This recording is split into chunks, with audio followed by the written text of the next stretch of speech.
Hi everyone, welcome back to another video. Today's video is another unboxing.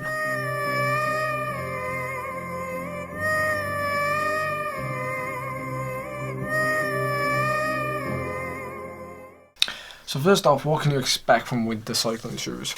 Well, in the summer, cycling shoe manufacturers will go literally as far as they can to make their shoes as breathable as possible. After all, that's the whole point of having a really decent, high performance cycling shoe.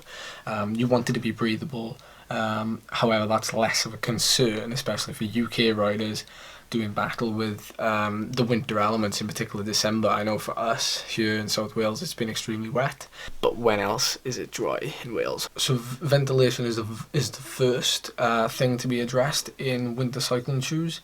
Often the top of the shoe will feature like some kind of neoprene cover, almost like a built-in overshoe on top of the shoe, if that makes any sense. This will keep the rain out, act as an extra layer or defense against wind chill and obviously the rain, puddles, that kind of stuff. One of the kind of defining factors of having a winter bootie is the ankle cuff. So you'll notice that a lot of them have like a high top, if you want to use a trainer term.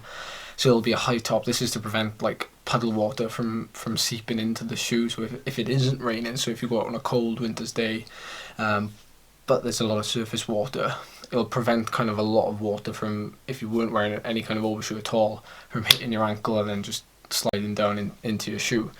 My kind of tip, I think it goes without saying really for any kind of shoe, if you can try on the shoes before, check that the cuff is not overly tight for you, because you don't want them like suffocating your ankle.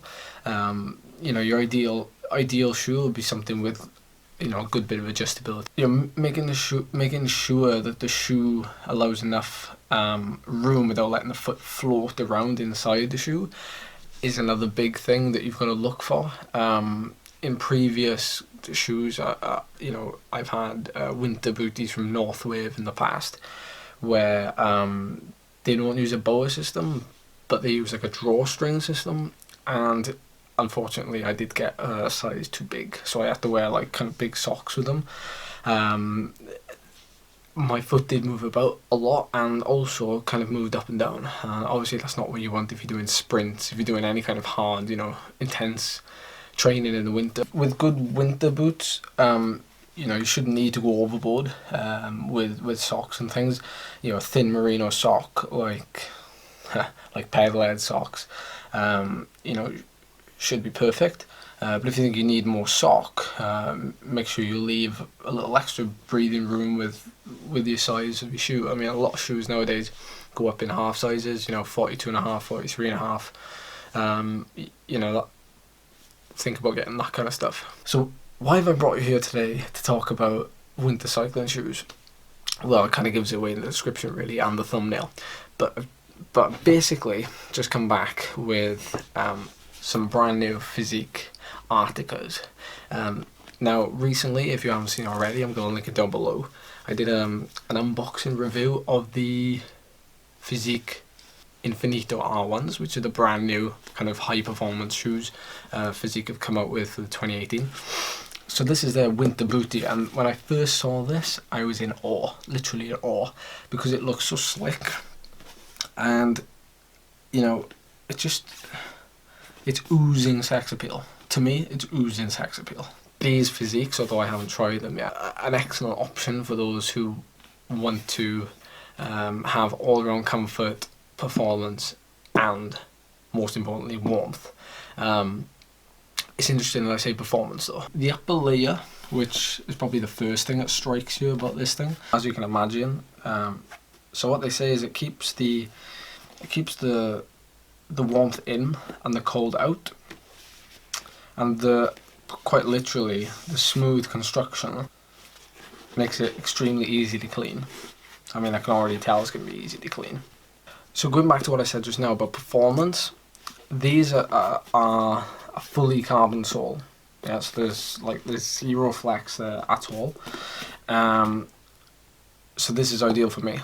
You know, ideal for a professional rider, ideal for somebody who geeks out on power, who geeks out on, you know, stylish shoes, who wants something that's going to be not only sleek but fast. These come with a 3-bolt cleat system. Now, I don't know if they do like an SPD version. Be interesting if they did actually for kind of tourers and stuff. I know there's a lot of people down my way who ride with SPDs just because they find it more comfortable. You know, they're just club recreational cyclists, but they do a lot of touring. They love these boots. A lot of people, you know, in my area have been asking me about you know, how I combat the cold, the wet and the wind in the winter. Obviously I haven't been using these, but I will be, so I'll be fully recommending these if they're top notch. But already, like, I haven't even shown them to anybody down my local cycling club, and they've all been like in awe at the pictures and the reviews that people have been giving. Yeah, the cuff is like this. If I open it up, we've got this drawstring system, which I've experienced before on the Northwave, although I've tried these already just walking around the house, and because I've got a smaller size, it actually fits really well and it hugs my foot superbly. So that just kind of tucks away in there, you know. And then what I kind of imagine is like a shoe. So there is a shoe already here with this thing over the top, which leaves me intrigued actually. I wonder if, like, if you cut all this off, would it actually be a shoe underneath? Or is it kind of, I don't know. Somebody needs to do that in a video. We need to find out. It has this nice tongue here, which kind of pulls right up, makes for a snug fit, and then kind of like the pièce de résistance is this hardcore kind of cuff. And I say hardcore because it you know, it's thick, it is resilient. It definitely looks weather beaten. Whether or not it is, we'll soon find out. But, you know, the zip just looks superb, I've got to say. And I do it up, and I don't know if you can quite see. I'm going to try and get the light right, but can you see how the zip is like completely, well, it's completely like, but it's not there. You can't see the zip at all. So I'm guessing that is 100% waterproof. And yeah, and then you just fold that over and it's nice and snug. But I'll tell you what, I'm really impressed. I'm really impressed with these. Thank you very much for watching this little unboxing / review of the FiZiK Articas. If you want to know more about them, just comment below. I'll put a few links in the description. And if you want any more questions, you know where to ask them. Make sure to follow me on all the forms of social media, because you can ask me there as well. I'm just as active there as I am here. And yeah, if I don't see you, have a good Christmas. Catch you around.